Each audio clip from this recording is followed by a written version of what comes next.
Welcome to Quantum Computing for Programmers. In this video series, we're gonna see a lot of quantum computing applications for us programmers, so it's gonna be very exciting.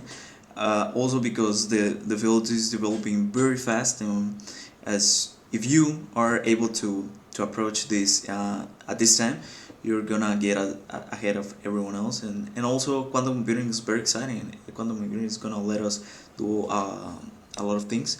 So let me just add that as you learning this field, I've been learning 6 months ago. So forgive me if I mention something wrong, and also to tell you that my English is not perfect. I'll try to do my best. And also, that's my dog, because I'm trying. The objective of this video series is going to be for me to share some of my knowledge, to pack it in a way that it's gonna be more easy for you programmers to understand, and also for me to interiorize more the concepts that we are seeing, so that I can have a strong base, and in the years to come, I hope to become a master of it. Let's talk about the disadvantages of it. The disadvantages of it is that currently we're basically living in this area. There are some talk about it, some agree, some others don't. But at the time, 1st January of 2024, we're kind of living the NIS area, which is the noise intermediate scale quantum area.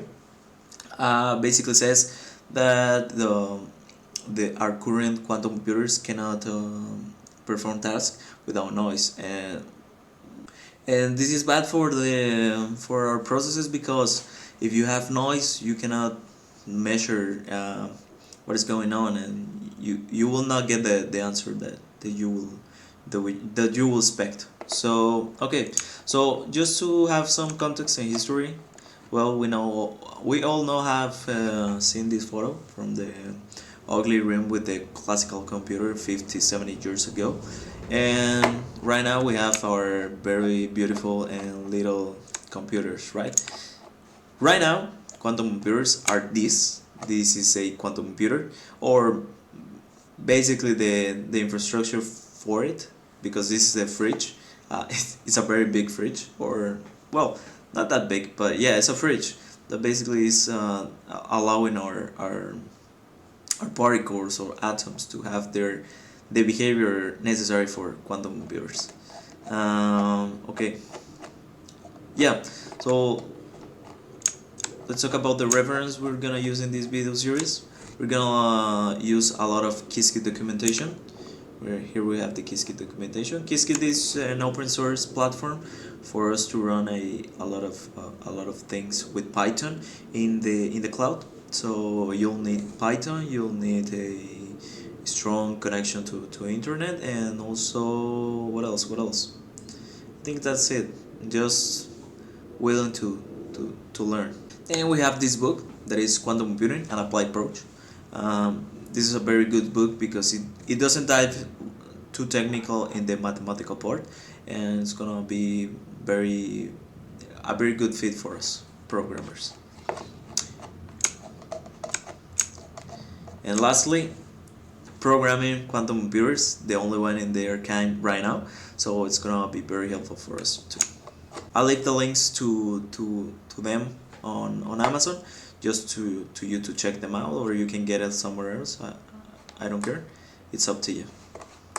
And also, let me say, it is not at least Qiskit is free. It's free, it's all free, you don't have to buy anything. These two are obviously you need to pay them, but they're not necessary, because we're gonna see a lot of I'll try to struggle for you and then pack all this knowledge in these videos and pass it to you. Okay, so don't worry about it. Now let's talk about classical versus quantum. Classical computers are basically the key concept of classical computers are zero. Let me rephrase.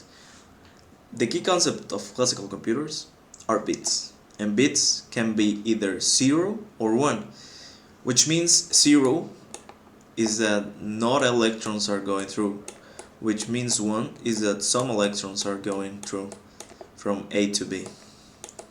That's what basically a bit means. Either electron pass or don't pass, or don't go through. So, okay.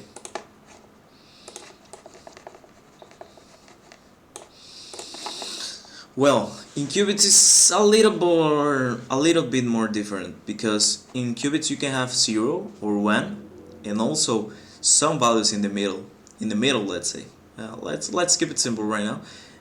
We have some values in the middle. We can have some values in the opposite direction of the middle.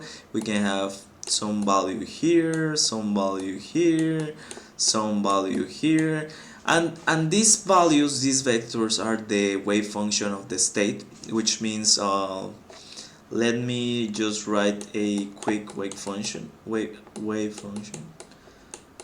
This is one of the most common ones, and this was basically telling us is that you have a 50-50% of measuring either 0 or 1, and in that sense, if you measure this, you'll get 50% the times 0 and 50% the times 1. But when we are talking about states, we have some key concepts that are very powerful. These key concepts are superposition and entanglement. Superposition is what basically I told you. You can have a superposition of 50% probability of measuring 0 or 50% probability of measuring 1.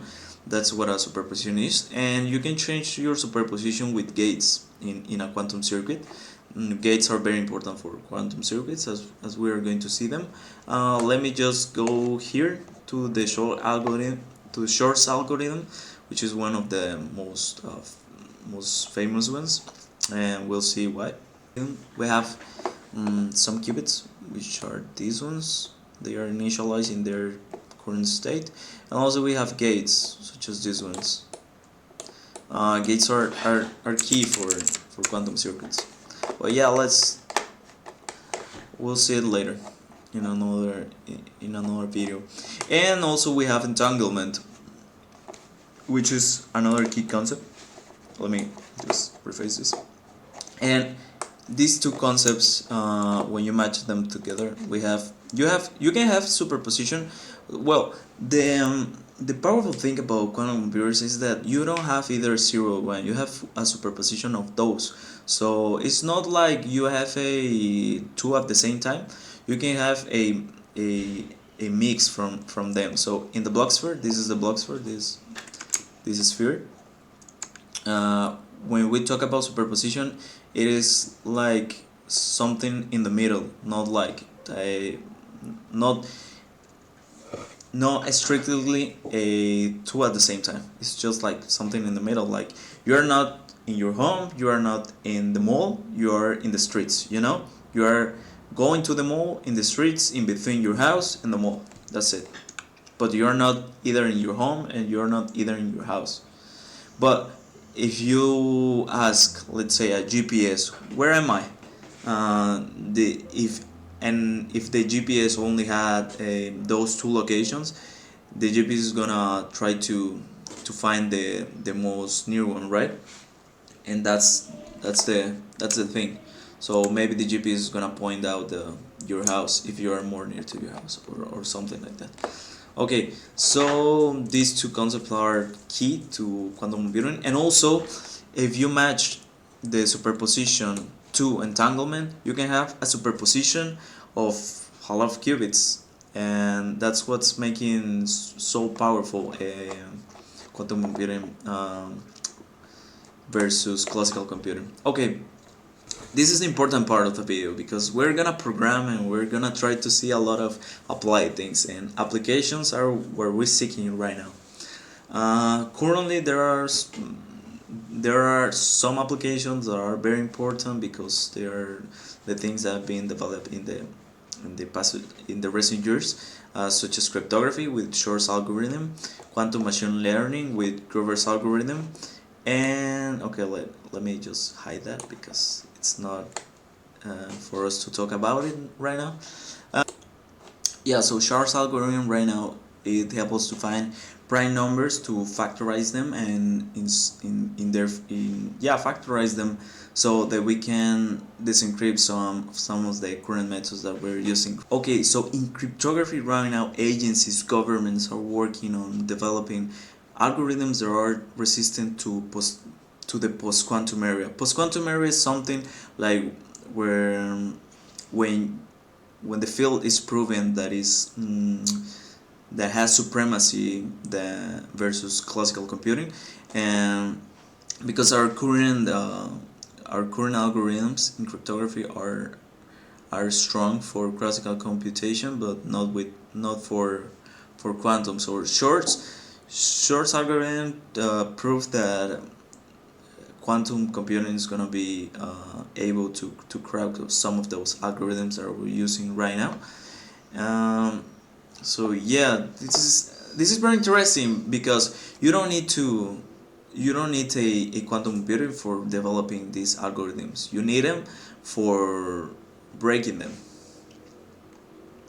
And in that sense, a lot of agencies and other organizations are working on these algorithms as we speak. Also, quantum machine learning. With Grover's algorithm, you can parallelize the search in data, let's say in data sets, maybe as the Netflix problem, where you have to find the best recommendation for a user, and also, yeah, in data sets, in databases, and all that stuff. Okay, last and more like an append, because this is not like an application, it's more like something that I wanted to share with you, is that quantum quantum computers, I don't think they are gonna be like you have your computer in your house, your laptop, or something like that. I mean, like a laptop or yeah, you get me. I think it's gonna be more like you have a co-processor, like a GPU for your video games and graphical things, but with a quantum processor, which is gonna be a QPU, because quantum computers are meant to be for specific problems, and in that sense, it's gonna be cool. So that was all for this video, and I hope you guys got the interest in more in the field, and I'll see you guys in the next one.